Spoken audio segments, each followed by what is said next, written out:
नमस्कार, म चाहिँ विरती रुवा र आज हामी यी साझा मिडिया पार्लीद्वारा सञ्चालित यी हाम्रो साझा बहसमा छौँ र हाम्रो साझा बहसमा आजको पाहुना हुनुहुन्छ सान्नी त्रिवेणी गाउँपालिका अध्यक्ष मोहनबहादुर केसी हुनुहुन्छ। सर्वप्रथम यहाँलाई चाहिँ हार्दिक स्वागत गर्छौँ हाम्रो स्टुडियोमा।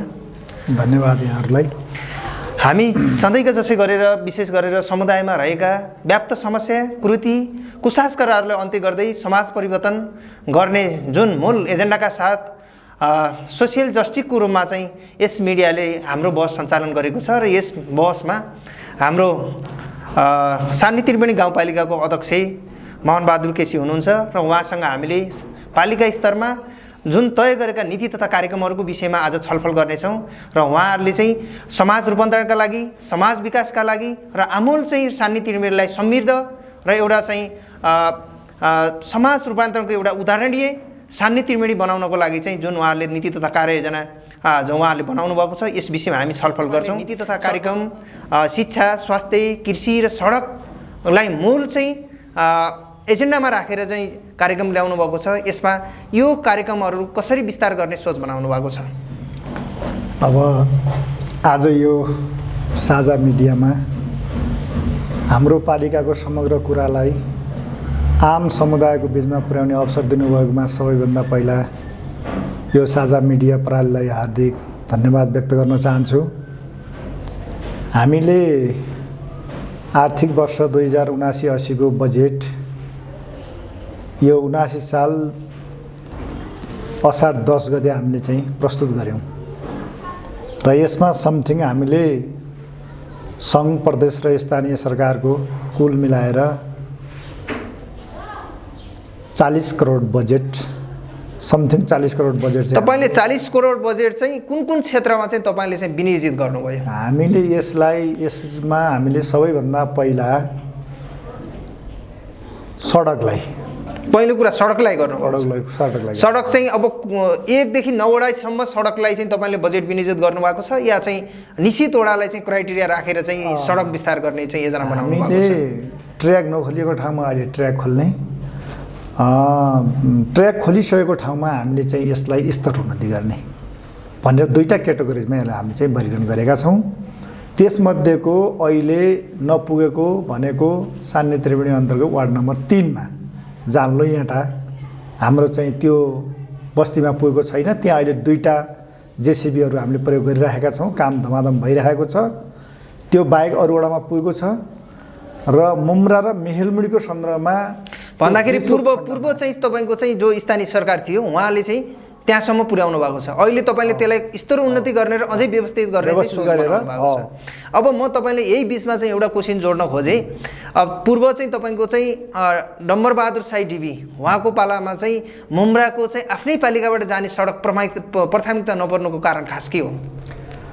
अब तपाईको चाहिँ सान्नी त्रिवेणीकै एउटा क्षेत्रमा जानको लागि राजकोटबाट क्रस गरेर चाहिँ जानुपर्छ।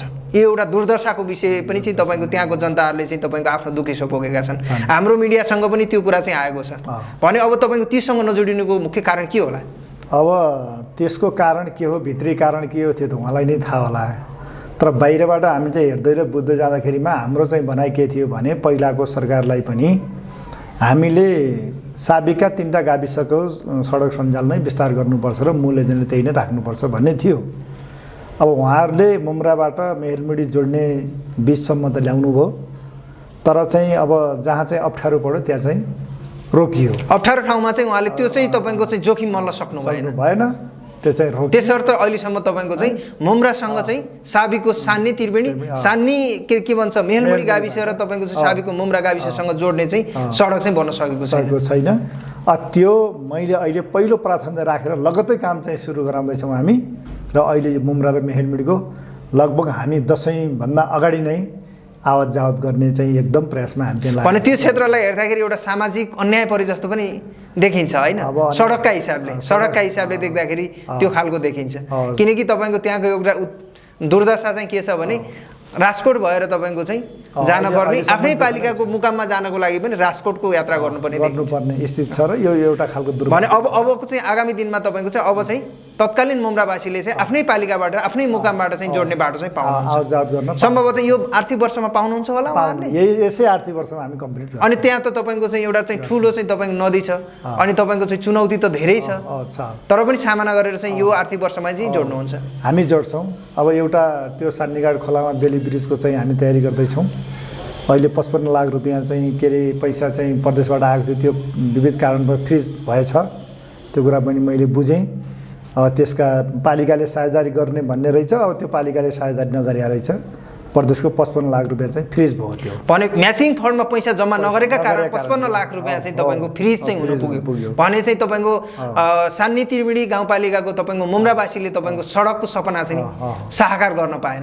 अबको चाहिँ समस्या त्यो नहोला अब जहाँसम्म लाग्छ। अब हामी हुँदैन, हामी यो कुरालाई पहिलो प्राथमिकता राखेर हामी अब लागिसक्यौँ। लागेर हामी यही आर्थिक वर्षभित्र रकुको लागि अर्को वर्षसम्म जान सक्छ। रकु र मेहेलमिडी जोड्नको लागि मुम्राको सन्दर्भमा हामी यसै आर्थिक वर्षभित्र हामी चाहिँ कम्प्लिट गर्छौँ। खास कारण के हो? पहिलो प्राथमिकता मुम्रा पर्नुको कारण के हो? अब त्यो चाहिँ पहिलो प्राथमिकता मुम्रा पर्नको कारण के हो भन्दाखेरिमा लगभग अधिकांश सडक चाहिँ विस्तार भएर आएको, सबै वडामा आइसकेको। अहिले तपाईँको मुम्रामा चाहिँ एउटा समस्या परेको छ सडक हामी चाहिँ मुम्रामा अब त्यो गाउँपालिकादेखि दैनिक आवत जावत गर्नको लागि अब मेन समस्या त्यहाँ पऱ्यो हुनाले पहिलो प्राथमिकता हामी त्यहाँ पनि राखेका छौँ। सँगै जोडेका छौँ हामीले। यो 3 नम्बर नपुगेको ठाउँमा पनि हामीले जोडेका त्यो दुईटै। भनेपछि तपाईँको समग्र अवस्थालाई हेर्दाखेरि चाहिँ 1 देखि 9 वडासम्म अब सडक सञ्जाल चाहिँ विस्तार हुन्छ किनकि तपाईँको त्यहाँको जनताहरूले पालिकाको मुकाममा आउनको लागि तपाईँको चाहिँ समस्या चाहिँ तपाईँको खेप्नु पर्दैन।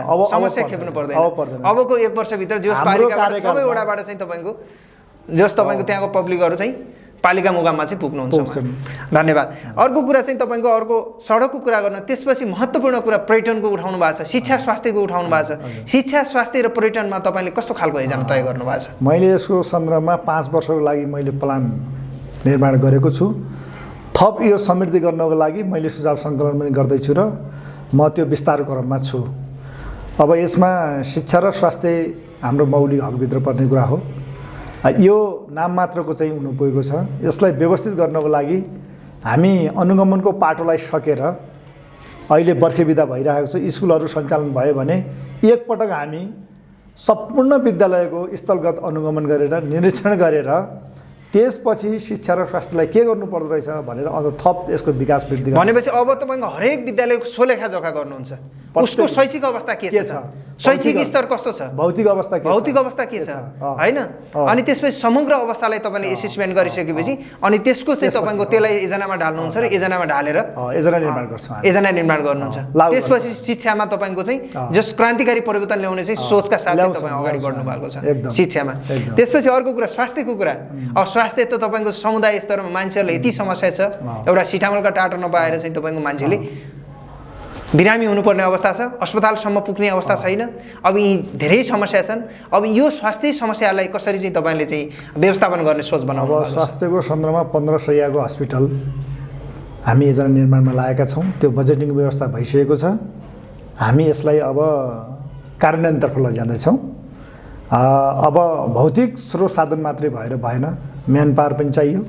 म्यान पावरको सन्दर्भमा पनि अब एउटा डाक्टर साहब हुनुहुन्छ हामीसँग अहिले पालिकामा, बाँकी म्यान पावर पनि छ। प्रविधि र म्यान पावर दुईटै कुराको उचित समायोजन गर्नको लागि हामी अब यो यसको अनुगमनको पाटो सकिसकेपछि यसलाई थप समृद्धि गर्नको लागि हामी चाहिँ एकदम योजना बनाएर भने अबको चाहिँ तपाईँको सान्नी त्रिवेणीमा 5 वर्षभित्र चाहिँ स्वास्थ्य अवस्था चाहिँ तपाईँको समस्यामा परेर स्वास्थ्य अवस्थाको समस्यामा परेर त्यहाँको जनताले छटपटाउनु पर्दैन। 15 शय्याको हस्पिटल निर्माण हुन्छ, त्यहाँ विशेषज्ञ सेवा सुरु हुन्छ हैन? त्यहाँ इक्विपमेन्ट पनि आवश्यक इक्विपमेन्ट पनि हुन्छ जो सान्नी त्रिवेणीका सम्पूर्ण जनताहरूले स्वास्थ्य सेवा चाहिँ सेवामा पहुँच पुग्छ। यो अवश्य हो त? अवश्य हो। अहिले एउटा एम्बुलेन्स हामीले पालिकाले राखेका छौँ। इमर्जेन्सी बिरामीहरूलाई सस्तो सहुलियतमा सदरमुकाम जुम्ला हुँदै सुर्खेतसम्मको दैनिक आवत जावत गर्नको लागि हामी सेवा दिइराखेका छौँ। त्यसपछि गरी भन्दा हाम्रै कार्यकालमा जस बिरामीले छटपटाएर अब चाहिँ बल्ल बाहिर जानुपर्ने अवस्था हुँदैन भन्ने कुरामा हामी चाहिँ दृढ छौँ। अर्को कुरा कृषिको कुरा चाहिँ तपाईँको चाहिँ सम्भावना बोकेको पनि ठाउँ हो तपाईँको। अब कृषिमा कस्ता खालका योजनाहरू चाहिँ तय गर्नु? कृषिमा सुन्तला हाम्रै ठाउँमा फल्छ, स्याउ हाम्रै ठाउँमा फल्छ, अनि केरा पनि फल्ने ठाउँ त्यस्तो भूगोल छ, सान्नी त्रिवेणी नै छ। अब उत्पादनको हिसाबले सबभन्दा हाम्रो राम्रो छ। तर हामीले के गर्न खोजेका छौँ भने कृषि विज्ञसँगको परामर्श गरेर हामी माटो परीक्षण गर्दैछौँ। प्रयोगशाला माटो परीक्षण गरेर के गर्दैछन् कुन ठाउँको माटोले के मागेको रहेछ त्यो माटो परीक्षण गरिसकेपछि त्यसैको आधारमा हामी स्थानीय सरकारले के गर्दैछौँ भने बजारको व्यवस्थापन स्थानीय सरकारले गर्ने गरी उत्पादनलाई हामी जोड दिन्छौँ। आत्मनिर्भर अर्थतन्त्रको विकासको पहिलो ढोका खोल्छौँ हामी त्यहाँ। अब अहिले के छ भने त्यसको लागि त कृषिसँग त सम्बन्धित विषयवस्तु सिँचाइ पर्यो। अब सिँचाइ छैन त कसरी कृषि हुन्छ? चुनौती छ नि, चुनौती छ। त्यसको लागि पहिलो प्राथमिकता हामी कहाँ दिन्छौँ भने जहाँ सिँचाइ छ त्यहाँ चाहिँ हामीले पहिलो प्राथमिकता राख्छौँ हामी। भनेपछि तपाईँको कृषिभित्रको मूल्य श्रृङ्खला छ, मूल्य श्रृङ्खला छ। मूल्य श्रृङ्खला जो सेवा प्रवाह गर्नेदेखि लिएर उत्पादन गर्ने अनि सम्बन्धित ठाउँमा पुर्याउने अनि उपभोक्ताको मुखसम्म जो पुग्ने खालको चाहिँ तपाईँको यो सर्कुलर छ, एउटा खालको चाहिँ बाटो छ। त्यो बाटोको सबै क्षेत्रमा चाहिँ काम गर्नुहुन्छ। फर्स्ट माटो परीक्षण गर्नुहुन्छ, त्यहाँ उपयुक्त छ छैन, अनि त्यसपछि तपाईँको माटो परीक्षण भइसकेपछि त्यहाँ चाहिँ के हुनसक्छ त? सुन्तला खेती हुन्छ कि तरकारी खेती हुन्छ कि स्याउ केरा हुन्छ कि? त्यो अवस्थालाई चाहिँ हेरेर एकदमै त्यसको भेरिफाई गरेर चाहिँ तपाईँले चाहिँ कृषिमा चाहिँ तपाईँको परिवर्तनको अभियान चाहिँ सञ्चालन गर्नुहुन्छ। जसका कारणले पक्कै पनि तपाईँको पालिकामा समृद्धि हुने, आत्मनिर्भर हुने, स्वरोजगारी हुने देखिन्छ। त्यसैसँग हामी श्रम सहकारी भन्ने छ, अहिले श्रम सहकारी पनि गठन गरेर जान्छ। त्यो कस्तो खालको श्रम सहकारी? श्रम सहकारी तपाईँको कृषिसँग सम्बन्धित रहेर हामी एउटा हामीले चाहिँ अर्थ मन्त्रालयले पनि हामीलाई एउटा त्यो श्रम सहकारीको चाहिँ डकुमेन्ट पठाएको छ। त्यहाँभित्र रहेर हामी के गर्दैछौँ भन्दाखेरिमा उत्पादनमा जोड्नको लागि विशेष गरिकन अब बेरोजगारी युवाहरू छन्, बेरोजगारी युवाहरूलाई रोजगारी श्रम सहकारीको माध्यमबाट बजेटिङको व्यवस्था गर्ने, व्यक्तिभन्दा सहकारी समूहलाई प्राथमिकता राखेर सामूहिकतामा सकिएछ भने हामीले चाहिँ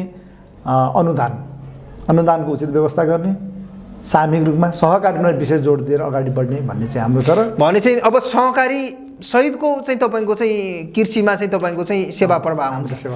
किन भन्दाखेरि चाहिँ जहाँ तपाईँको चाहिँ कृषि पेसा गर्ने मान्छेहरूलाई तपाईँको ऋणको पनि अभाव हुन्छ होला, अभाव हुन्छ। त्यो सहकारी मार्फत तपाईँको ऋण प्रदान गर्ने खालको पनि गर्छौँ हामी। त्यसरी चाहिँ जान्छ। दाताहरूसँग पनि हामी चाहिँ मतलब इन्भाइट गर्छौँ, त्यस्तो लगानी गर्ने दाताहरूसँग पनि हामीले परामर्श गरिरहेका छौँ।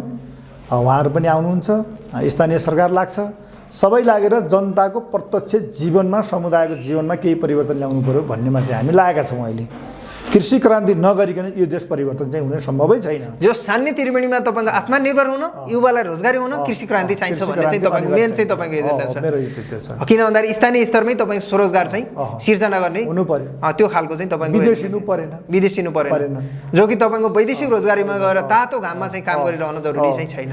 जुन आफ्नै चाहिँ तपाईँको चाहिँ गाउँठाउँमा आफ्नै टोलमा तपाईँको स्वरोजगारी सिर्जना गर्ने मुख्य अभियान लिएर जानुभएको छ। अर्को कुरा शिक्षा स्वास्थ्यको कुरा, कृषिको विषयमा हामीले कुरा। अर्को कुरा पर्यटन सम्भावना बोकेको ठाउँ सान्नी त्रिवेणी, जो पर्यटनको मुख्यद्वार, जो कि चाहिँ तपाईँको चाहिँ बढीमालिका जाने चाहिँ मुख्यद्वार चाहिँ सान्नी त्रिवेणी छ।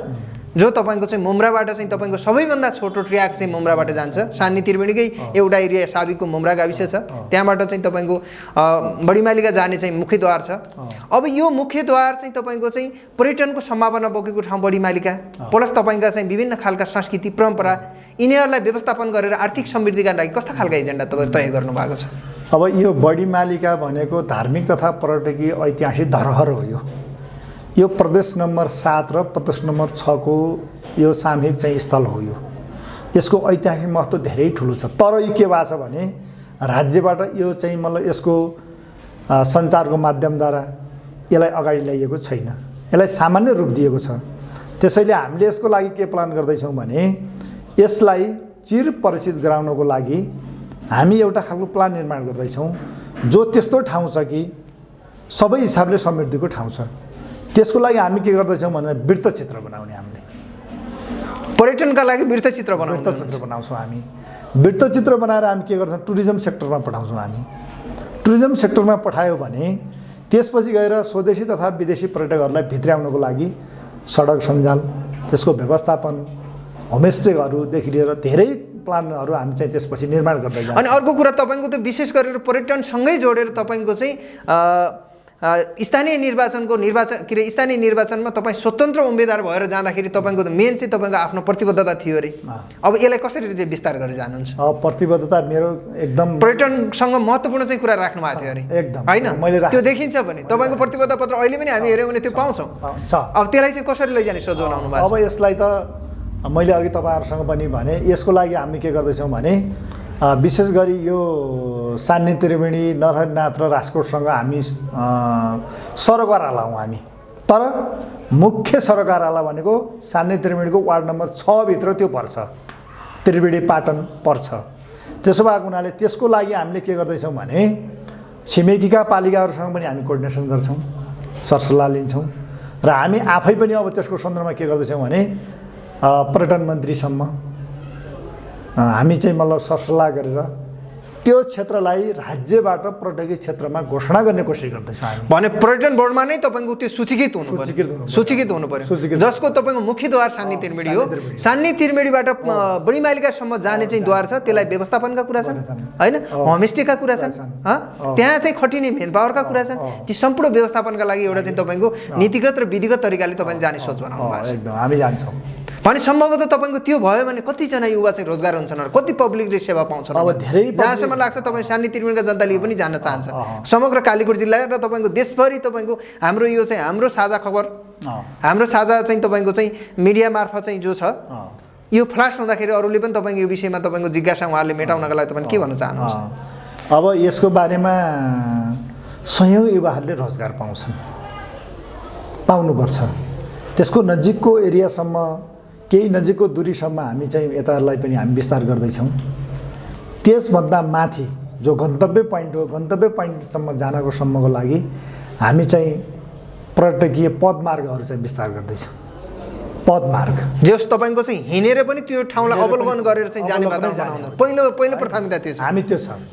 त्यसपछि हिँडेर चाहिँ तपाईँको जाँदै गर्दाखेरिमा त्यति बेलाका आएका चाहिँ मतलब स्वदेशी तथा विदेशी मान्छेहरूको व्यवस्थापन, त्यो चाहिँ तपाईँको रोड तपाईँको कोरियरदेखि लिएर त्यो सबै व्यवस्थापनको लागि हाम्रो छिमेकी हाम्रो पालिकादेखि छिमेकीका सयौँ युवाहरूले चाहिँ मलाई रोजगारी गर्छौँ भन्ने चाहिँ हामीले पूर्ण विश्वास छ।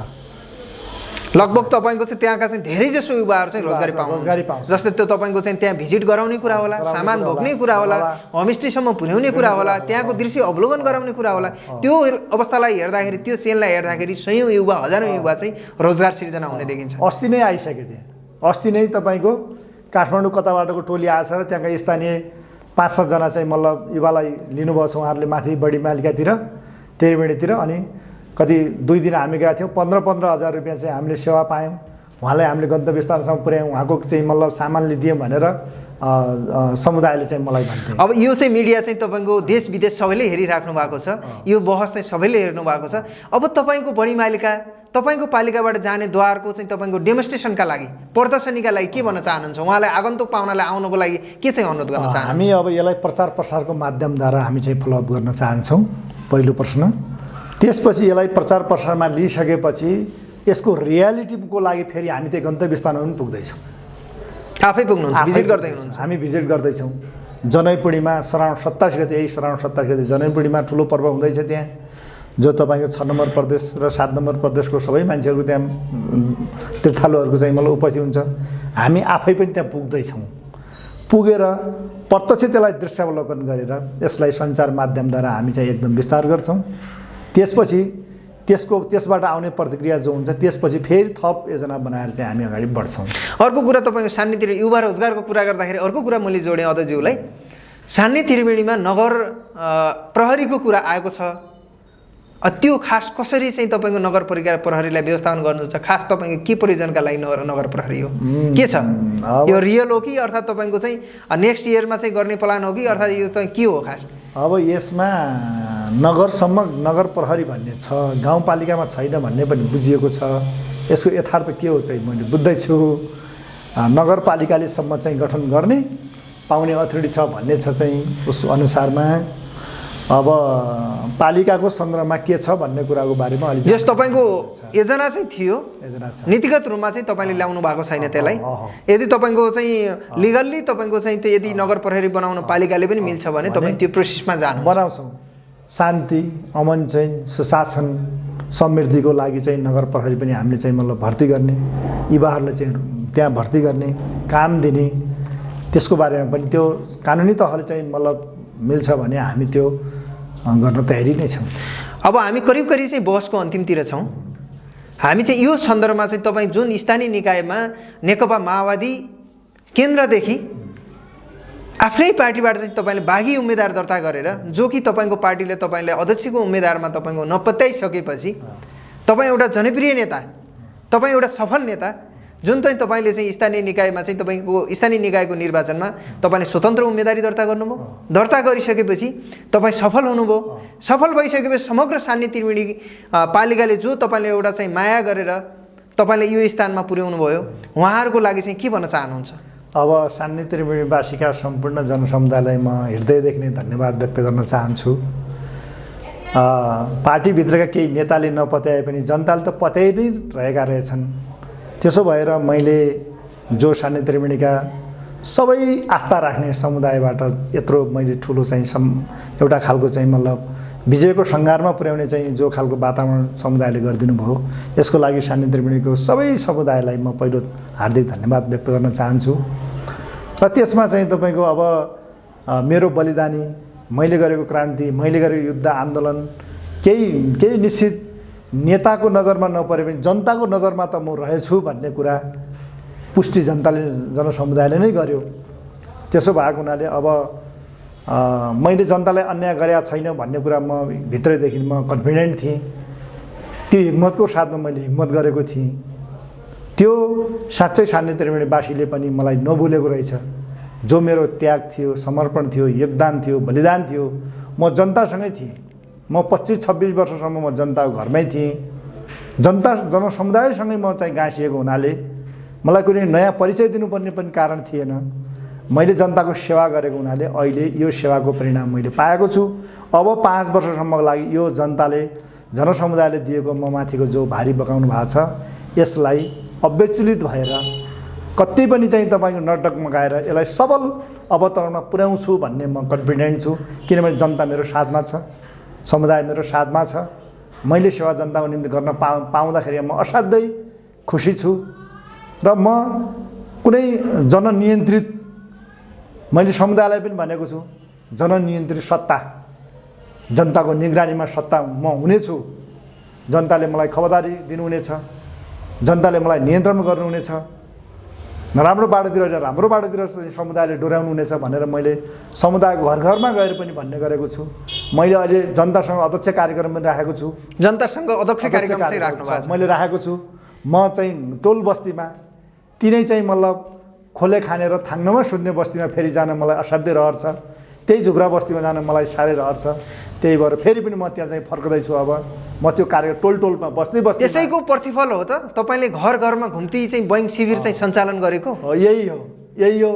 मैले पदभार ग्रहण गर्दाको दिनमा पनि भनेको थिएँ, बुढाबुढीलाई म दुःख दिने छैन। तपाईँ घरमा आएर चाहिँ मतलब म एकछिन यो प्रयास गर्नेछु मैले भनेको थिएँ। नभन्दै मैले चाहिँ साबिकको मुम्रा गाविस, साबिकको रघु गाविसमा शिविर सञ्चालन गरेर बैंकको साथीहरूले चाहिँ हार्दिकताका पूर्वक साथ त्यसलाई चाहिँ मतलब हाम्रो कुरालाई पनि एउटा सहजतामा लिएर हामीले शिविर खडा गरेर समुदाय घर दैलोमा। तर यो चुनौतीपूर्ण चाहिँ तपाईँको काम, जो पैसा बोकेर घरमा वितरण गर्ने काम कसरी गर्नुभएको, यो तपाईँको अरू पालिकाले पनि सिको गर्नको लागि तपाईँले के भन्न चाहनुहुन्छ? अब यो नयाँ नै काम हो यो, जो कि तपाईँ कुनै जिल्लाले पनि गरेको छैन कि जो तपाईँको सामाजिक सुरक्षा भत्ता घरमा बैंक लिएर तपाईँ हस्तान्तरण गरेको देखिन्न, सुन्न पनि पाइन्न, समाचार पनि छैन। तर पहिलो कुरा चाहिँ तपाईँले यो महत्त्वपूर्ण चाहिँ एकदमै तपाईँको क्रान्तिकारी चाहिँ कदम चाहिँ सुरु गर्नुभयो। यसका चुनौती चाहिँ के हुन्, यसका फाइदा राम्रा पक्ष चाहिँ के होला त? अरू पालिकाले पनि यो सिको गरून् भन्ने हिसाबले तपाईँले के भन्न चाहनुहुन्छ? यो अब सिकोको कुरा पनि भयो, सायद कर्णाली प्रदेशकै सन्दर्भमा यो नयाँ काम हो जस्तो सुरुमा मैले गरेँ जस्तो मलाई लाग्छ। त्यसो भएको हुनाले मैले चाहिँ बैंकका साथीहरूसँग मैले चाहिँ छलफल गरेँ। मैले छलफल गर्दै जाँदाखेरिमा शिविरको माध्यमद्वारा तपाईँले समुदायलाई सहयोग गरिदिनु मैले भन्ने अनुरोध गरेँ। स्थानीय सरकारको कुरालाई उहाँहरूले चाहिँ मतलब स्वीकार गर्नुभयो। त्यसपछि हामीसँगै सुरक्षाको साथमा हैन 50औं लाख पैसा बोकेर समुदाय घरमै गए। त लगभग बिहान 6 बजे सुरु गरेको त दिनको 3 बजे भित्रै यति सौहार्दपूर्ण वातावरणमा चाहिँ नागरिक खुसी भए, बुढाबुढीहरू खुसी भए, धन्यवादको पात्र नै बन्यो स्थानीय सरकार। अनि त्यो अवस्थामा युवादेखि लिएर समुदायले तपाईँको पुरै सुरक्षा चाहिँ खटिराख्नु भएको थियो युवाहरू भन्ने छ, अनि तपाईँको समुदाय लागिराखेको भन्ने छ।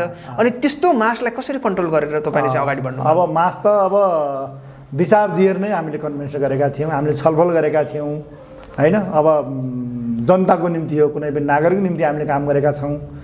शान्तिपूर्ण तवरमा, सौहार्दपूर्ण वातावरणमा नागरिकले चाहिँ घर घरमा भत्ता बुझ्ने वातावरण चाहिँ हामीले सिर्जना गऱ्यौँ। जस तपाईँको चाहिँ तपाईँ आउँदाखेरि जो एउटा प्रतिबद्धता जाहेर गर्नुभएको थियो त्यो पहिलो चाहिँ कार्यान्वयनको रूपमा चाहिँ मैले सफल भइसक्यो। सफल भइसक्यो। अर्को कुरा युवा रोजगारीका कुरा छन्, विभिन्न तपाईँको चाहिँ क्षेत्रमा शिक्षा, स्वास्थ्य, कृषिमा, पर्यटनमा तपाईँले युवालाई रोजगारी दिँदै हुनुहुन्छ। अब आगामी दिनमा तपाईँले चाहिँ अझै सान्ने त्रिवेणीलाई समृद्धि बनाउनको लागि भावी चाहिँ तपाईँको चाहिँ रणनीतिहरू, योजनाहरू के कस्ता रहेका छन् तपाईँ? म यसलाई क्रमशः तपाईँहरूको मिडियामा फेरि पनि आउनेछु, म चाहिँ प्रस्तुत गर्नेछु। अहिले भर्खर 2 महिना भयो, 2 महिनाभित्र 1-2वटा कामहरू कार्यान्वयन भएका छन्। सामाजिक सुरक्षा भत्ता बाँडिसक्यौँ, सडक विस्तारको योजना विनियोजन गरिसक्यौँ। यो अब कार्यान्वयनमा हाम्रो गइसक्यो 2टा कुरा। अरू कुराको लागि हामी चाहिँ अब यो साउन भदौबाट क्रमशः चाहिँ हामी लागू गरेर चाहिँ हामी अगाडि बढ्दैछौँ। फेरिका दिनमा तपाईँहरूदेखि लिएर मिडिया मार्फत आएर हामीले गरेका कामहरू सबै जे हुन्छ। अब जो तपाईँका प्रगतिहरू चाहिँ तपाईँको पहिलेको जस्तो तपाईँको चाहिँ समाचारमा मात्रै नभएर डिजिटल प्रविधिमा तपाईँले फ्लास गर्न चाहनुहुन्छ। एकदम जनतासँग प्रत्यक्ष तपाईँको अध्यक्ष भने जस्तै जनतासँग प्रत्यक्ष तपाईँको पालिकाको प्रगति विवरण एकदम भन्ने हिसाबले तपाईँले अगाडि बढ्नुहुन्छ। हामी तपाईँ जस्तै सञ्चारकर्मी साथीहरूसँग साथ लिने, सहयोग लिने, हामीले गरेका काम कारबाहीहरू जे छन् कुनै तलमाथ नगरिकन पारदर्शी हिसाबले पारदर्शी हिसाबले। अझ त हामीले के भनेका छौँ भने हामीले चाहिँ के अरे गाउँसभा पनि खुल्ला उद्घाटन गऱ्यौँ नि, खुल्ला सभा गऱ्यौँ नि। गाउँसभा सार्वजनिक रूपमा तपाईँको धेरैले चाहिँ गाउँसभालाई भित्र आन्तरिक तपाईँको चाहिँ गर्ने हुन्छ भने तपाईँले बाहिर गर्नुको कारण के हो? मैले पारदर्शिताको कुरा हो त। पारदर्शी पनि हो। अर्को कुरा के हो भने सूचनाको हकबाट नागरिक वञ्चित नहोस्, जनता वञ्चित नहोस्। हामीले त्यहाँ बजेट प्रस्तुत गऱ्यौँ, हामीसँग यति बजेट छ, यो शीर्षकमा यो बजेट छ। त्यो त जनताले सूचना पाउँदैन थियो अगाडि त। अनि शुभकामना सबैबाट हामीले शुभकामना आयो। 5 वर्षमा यो पनि नयाँ काम भयो भने पहिलो काम त यही भइहाल्यो भन्नुभयो त्यहाँ चाहिँ। किनभने 5 वर्षमा त कहाँ गाउँसभा हुन्थे, के बजेट पारित हुन्थ्यो, के योजना आउँथ्यो, हामी कसैलाई पनि थाहा थिएन। आज सान्ने त्रिवेणीवासीका सबै समुदायले सुन्न पायौँ, बुझ्न पायौँ यो बजेट हुँदो रहेछ, यसमा आउँदो रहेछ, यसमा जाँदो रहेछ भनेर अभिव्यक्त पनि दिनु पाउनुभयो होला। यो चाहिँ हुनुपर्छ है भनेर शुभकामना नै दिनु। हामीले शुभकामना चाहिँ मलाई कार्यक्रममै राखेका थियौँ, शुभकामना दिनुभयो सबै साथीहरू, राजनीतिक दलका साथीहरू, बुद्धिजीवी, समाजसेवी, भद्रभला आदमी सबैको प्रतिनिधित्व गरेर शुभकामना दिनुहोस्, हामीलाई सुझाव सल्लाह पनि दिनुहोस् भनेर सबै साथीहरूले दिनुभयो सुझाव सल्लाह। त्यसपछि उद्घाटन गरिसकेपछि हामीले अनि नीति तथा कार्यक्रम प्रस्तुत गऱ्यौँ, बजेट प्रस्तुत गऱ्यौँ। त्यसपछि हामी चाहिँ गाउँसभालाई चाहिँ समापन गऱ्यौँ। त्यसो भएर हामी जे काम हुन्छन् हाम्रा पारदर्शी ढङ्गले हरेक चाहिँ नागरिकको सूचनाको अधिकार सुनिश्चित गर्नुहुन्छ तपाईँ। यसमा समस्या छैन। पारदर्शी हिसाबले अबको सान्ने त्रिवेणीको हरेक गतिविधिहरू पारदर्शी तरिकाले बाहिर चाहिँ आउँछ। अर्को महत्त्वपूर्ण कुरा मैले बोलेँ, हाम्रो चाहिँ अर्को योजना के हुन्छ भने यो असाढ मसान्तभित्र 100% खरमुक्त छाना घोषणा गर्ने भनेर हिजो आज अस्ति गाउँपालिकामा सम्झौता गर्ने खरको घरमा बसेका समुदायलाई हामीले बोलाएका छौँ। अब चाहिँ जो तपाईँको चाहिँ एउटा चाहिँ तपाईँको चाहिँ घरमा चाहिँ तपाईँको पानी चुहिएर तपाईँको जो समस्या थियो होइन, एउटा तपाईँको चाहिँ राम्रो छानामा बस्न पाउने अवस्था थिएन। अब चाहिँ सान्ने त्रिवेणीको खरमुक्त छाना मुक्त गरेर नागरिकलाई ओजिलो ठाउँमा चाहिँ बस्ने वातावरणको सिर्जना गर्नुहुन्छ। भइसक्यो, त्यो भइसक्यो। यो असार मसान्तभित्रै एउटा नागरिकलाई 50,000 रुपियाँ उहाँको खातामा जाने गरी हिजोबाट लगभग सम्झौताको प्रक्रिया हामीले अन्त्य गरिसक्यौँ। 2 चरणमा यसलाई हामीले गरेका छौँ। एकदम विपन्न, एकदम गरिब, एकदम निम्नखालाई पहिलो चरणमा राखेका छौँ। यसको मसान्तभित्रै हामी चाहिँ फाइनल गर्छौँ। त्यसपछि बाँकी पहिलो कुरा चाहिँ तपाईँले पहिलो प्राथमिकता चाहिँ तपाईँको विपन्न, गरिब, दलित, निमुखाहरूलाई जो आर्थिक रूपमा चाहिँ साह्रै कमजोर अवस्थामा हुनुहुन्छ बेसहाराहरू उहाँहरूलाई पहिलो प्राथमिकता राख्नु भएको छ र जो तपाईँको सम्झौता गरेर तपाईँको प्रक्रियामा चाहिँ तपाईँको थाहा गइसक्यो, हाम्रो प्रक्रियामा गइसक्यो। अब उहाँहरूले यो वर्षमा ओजिलो घरमा बस्न पाउने, सुख शान्तिमा बस्न पाउने गरेर हामीले यो व्यवस्था। कतिजनाले चाहिँ सान्ने त्रिवेणीमा ओजिलो घरमा बस्न पाउने भयो? अब लगभग 182वटा जति घरहरू हाम्रो अहिले लिस्टमा आएको छ। विस्थापित भएका घर परिवारहरू हुन्, विस्थापित हुनुहुन्थ्यो, जसको ज्यानै गएको थियो बाढी पहिरोले हैन, उहाँहरूको सबै भेरिफाई गरेर त्यो प्रक्रिया पनि हामीले सबै जिल्ला दैविक विपद कोष छ, त्यो विपद कोषमा 10% रकम गाउँपालिकाले हाल्ने, 90% रकम सङ्घीय सरकारले पठाइसकेको छ। अघिल्लो सरकारले कार्यान्वयन गर्नुपर्ने थियो, यो कार्यान्वयन गर्न सकेन। अहिले हामीले के गर्दैछौँ भने त्यो प्रक्रिया 5 लाख पुनर्निर्माण गर्नुपर्ने को समुदायलाई 5 लाख रुपियाँ दिने गरिकन हामीले त्यो प्रक्रिया थालनी गर्छौँ। बाढी पहिरोबाट पीडितलाई चाहिँ पुनर्स्थापनाका लागि 5 लाख रुपियाँ पाउनु, 5 लाख रुपियाँ, 5 लाख पाउनुहुन्छ, 5 लाख रुपियाँ, जसमा तपाईँको 90% चाहिँ सङ्घले हाल्छ भने 10% पालिकाले हाल्ने। त्यसरी चाहिँ तपाईँको चाहिँ त्यो योजना बाढी पहिरोमा परेका जो विस्थापितहरू छन् यसलाई पुनर्स्थापना गर्नको लागि यो प्रोसेस पनि हाम्रो एकदम अगाडि बढिसक्यो। अहिले यो बर्खाभित्रै मतलब उहाँहरूले घरबार लगाएर चाहिँ बस्ने कुराको लागि हामी चाहिँ मतलब अगाडि बढिसकेका छौँ। 6 जना त्यही भित्रको मध्येको 6 जना यो मुख्यमन्त्री कार्यालय रोजगार होइन, मुख्यमन्त्री कार्यालय अन्तर्गतको 6 जना चाहिँ तपाईँको दलित समुदायबाटका जो त्यस्ता कि विपन्न आवास नै नभएकालाई हामीले भर्खर हिजो नै फाइनल गऱ्यौँ। 6 जनाको 3 लाख रुपियाँ दिने र उहाँहरूको घरबार स्थानीय सरकार 3 लाख जो तपाईँको दलित समुदायको विपन्न हुनुहुन्छ, बेसहारा हुनुहुन्छ, जो आर्थिक रूपमा चाहिँ साह्रै कमजोर हुनुहुन्छ, उहाँ चाहिँ उहाँहरूलाई चाहिँ 6 जनालाई 3 लाख रुपियाँ चाहिँ अब पाउनुहुन्छ। जस उहाँको घर चाहिँ बन्छ, भइसक्यो, उहाँको पनि सम्झौता गरेर प्रक्रियामा गएर जस उहाँले 6 जनाले पाउनुहुने भइहाल्यो। अब समग्र रूपमा चाहिँ हामी अब कार्यक्रमको अन्तिमतिर छौँ र यस सन्दर्भमा चाहिँ सान्नी त्रिवेणी गाउँपालिकाको तर्फबाट देश विदेशमा रहनुहुने सम्पूर्ण महानुभावहरूलाई के भन्न चाहनुहुन्छ अन्तिममा? यसको बारेमा भर्खरै सम्पन्न भएको निर्वाचनबाट जो हामी जनप्रतिनिधि आएका छौँ, सबै समुदायलाई मेरो भन्नु के छ भने हामी जनप्रतिनिधिलाई सही खालको सुझाव, सल्लाह, योजना आओस् भन्ने म चाहिँ अनुरोध गर्न चाहन्छु। यो मिडिया मार्फत हामी जनप्रतिनिधि हुने बित्तिकै सबै कुरा बुझेको हुँदैन, अपूर्ण पनि हुन्छ। यसलाई पूर्णता गर्नको निम्ति विज्ञहरूको, विषय विज्ञहरूको, राजनीतिक सल्लाहकारहरूको सबैको सुझाव सल्लाह आएर सान्नी त्रिवेणी गाउँपालिकालाई समृद्ध गर्नको लागि सम्पूर्ण देश विदेशमा रहने सम्पूर्ण समुदायको सहयोग हुनेछ भन्ने कुराको मैले ठुलो आशा लिएको छु। महत्त्वपूर्ण समय दिनुभयो, यसका लागि हार्दिक धन्यवाद। नमस्कार। धन्यवाद।